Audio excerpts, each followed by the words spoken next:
네, 안녕하세요, 여러분.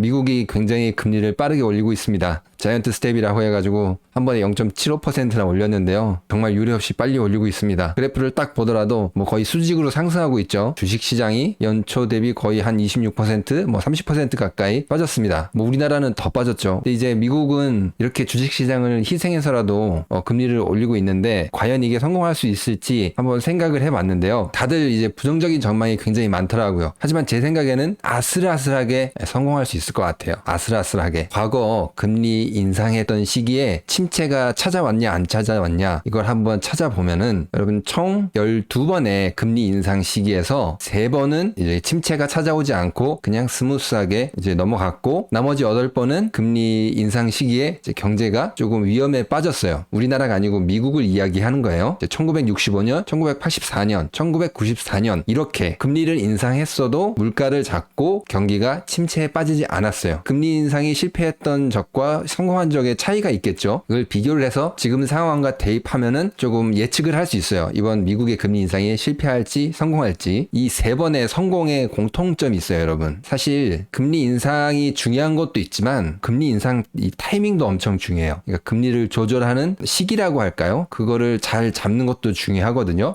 과거에 실패했던 원인은 타이밍을 잘 못 맞춰서예요. 금리를 올리고 내리고를 어떤 적절한 시기에 했어야 되는데 그때는 잘 하지 못했어요. 왜냐면은 그때 당시에는 80년도 전만 하더라도 무슨 컴퓨터가 있었나요? 통계를 만들어서 중앙은행에서 최종적으로 보고를 받는데 걸리는 시간이 굉장히 오래 걸렸어요. 그러니까 막 시장에서 물가를 조사하고 미국은 크잖아요. 각 주마다 뭐 시장에서 물가를 조사하고 뭐 품목별로 조사하고 이제 모은 다음에 정리를 해서 위에 보내고 막 몇 단계 올라갈 거 아니에요. 이제 그게 되게 오래 걸렸어요. 컴퓨터가 없으니까 지금이야 메일로 띡 보내면 되는데 그때는 이 왼쪽에 보는 이런 것도 없어가지고 막 손으로 작성해가지고 우편으로 막 보내고 뭐 이런 식으로 이 정보의 흐름이 굉장히 늦었다는 겁니다. 2달, 3달 이미 지난 다음에 지표가 나오고 그걸 가지고 대응을 하면 늦었어요. 그래서 이제 실패했던 경우가 많아요. 근데 지금은 어떻죠? 지금은 저만 하더라도 미국의 경제 성장률 그리고 미국의 실업률 이런 거를 뭐 실시간까지는 아니더라도 거의 월 단위로 아니면 주 단위로도 체크하고 확인할 수 있어요. 연준은 더 많은 데이터를 가지고 있겠죠. 그렇기 때문에 지금은 대응을 굉장히 빠르게 할 수 있어요. 2020년 코로나 터졌을 때도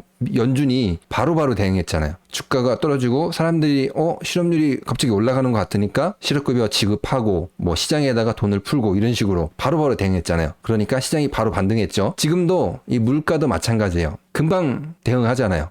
이번에 조금 오른 것 같아. 바로 금리 올리잖아요. 바로 대응하잖아요. 그래서 효과가 조금 먹혔는데 이제 다시 올라갔죠. 물가가. 그렇게 많이 올라가진 않았습니다. 효과가 바로 나오게끔 연준에서 조치를 취하고 있다는 겁니다. 이제 그게 중요한 거예요. 그게 중요한 거고 그 다음에는 이제 경기가 성공했던 적은 이제 물가가 잡히고 경기가 어떤 확장기로 접어드는 시기였다고 합니다. 그렇다면 이번에도 이렇게 물가를 잡고 경기가 확장기로 넘어갈 수 있을 것이냐 약간 아슬아슬하게 보고 있어요. 이제 그 이유를 조금 설명해 드릴게요. 일단 연준이 이렇게 금리를 팍팍팍 자신감 있게 올릴 수 있는 이유는 고용 상황이 굉장히 지금 탄탄하다는 거예요. 이렇게 미국 실업률을 보면 지금 3.6%로 굉장히 낮아요. 뭐 거의 코로나 전으로 돌아갔다고 보면 되거든요.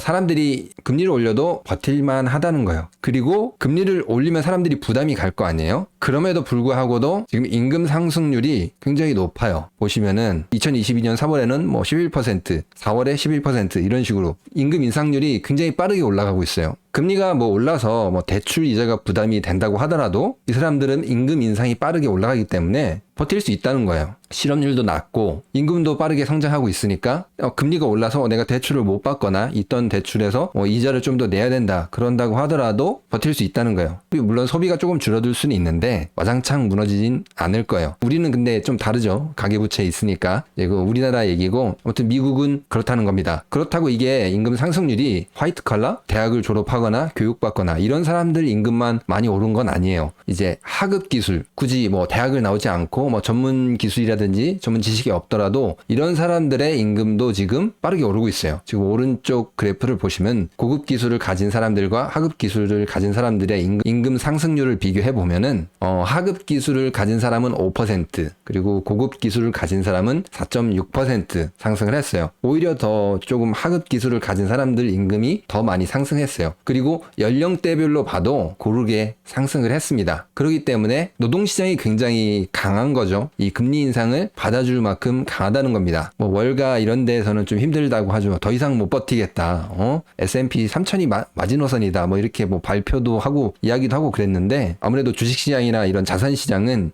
돈이 많은 사람들이 아무래도 좀 많이 가지고 있죠. 그렇기 때문에 뭐 그 사람들은 좀 버틸 수 있잖아요. 물론 불만은 있겠는데 장기 투자할 수 있잖아요. 노동시장이 건강하고 이러기 때문에 버틸 만한 여력이 있어요. 그리고 지금 가장 큰 원인은 이 유가죠. 미국의 물가 상승 원인의 분석을 한다면은 유가가 34.6%를 차지합니다. 유가가 가장 많이 상승을 해서 지금 물가가 상승하고 있는 거죠. 근데 이거는 연준이 대응을 할 수는 없어요. 연준이 가서 푸틴한테 그만해라 뭐 이럴 수는 없으니까 이건 정치적인 이유예요. 그래서 이제 미국도 굉장히 곤혹스럽죠. 근데 이제 그거를 좀 걱정 안 하셔도 되는 게 이 사우디아라비아의 원유 생산 추이를 보면은 지금 2020년에 확 가라앉았다가 다시 거의 회복을 했어요. 오펙 전체를 보면은 아직 코로나 이전으로 돌아오진 않았는데 그래도 한 80% 정도 생산량이 다시 돌아왔습니다. 제가 그래서 아슬아슬하다는 거예요. 이거 다시 회복이 되면은 이제 미국의 이 에너지 상승으로 인한 물가 상승률 이게 좀 완화되면서 물가가 좀 어느 정도 잡힐 수도 있다. 그렇게 보고 있습니다.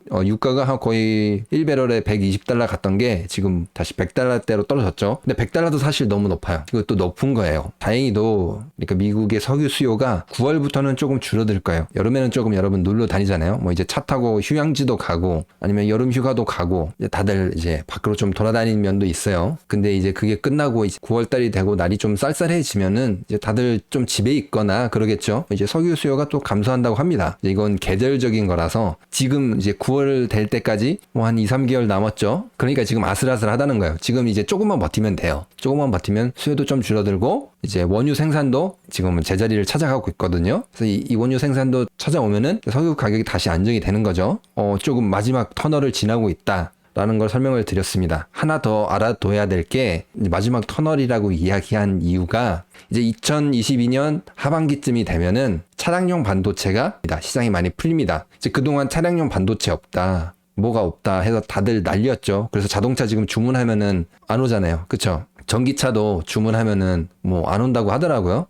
지금 2022년 9월 이후부터 그리고 하반기부터는 지금보다 많이 괜찮아진다고 해요. 코로나가 처음에 터지고 반도체가 부족 현상이 있었잖아요. 그래서 다들 공장을 짓기를 시작했어요. 그때 그 짓기 시작한 공장들이 이제 완공이 하나씩 차례로 된다고 합니다. 그게 하나씩 차례로 완공이 되면은 차량용 반도체가 수급이 정상화되면은 좀 유가로부터 훨씬 자유로운 전기차들이 많이 보급이 될 거예요. 이것도 걱정할 필요가 없죠. 이제 전기차가 많이 보급이 되면 이게 아무래도 좀 자유로울 수가 있어요. 거의 끝에 다 왔어요. 지금 빛이 보이고 있어요. 이제 전기차 보급이 되면은 또 경기가 약간 확장기로 들어갈 수가 있어요. 그래서 제가 이번에는 성공할 수도 있다라는 거예요. 아슬아슬하게. 미국이 전기차를 생산하게 되면 그 또 관련된 산업들 또 주가가 올라갑니다. 그러면 우리나라는 어떠냐? 우리나라는 어떻게 될까라는 걸 생각해 봤는데 예전에 이 단어가 있었어요. 디커플링이라는 단어가 있어요. 우리 또 디커플링 될 거예요.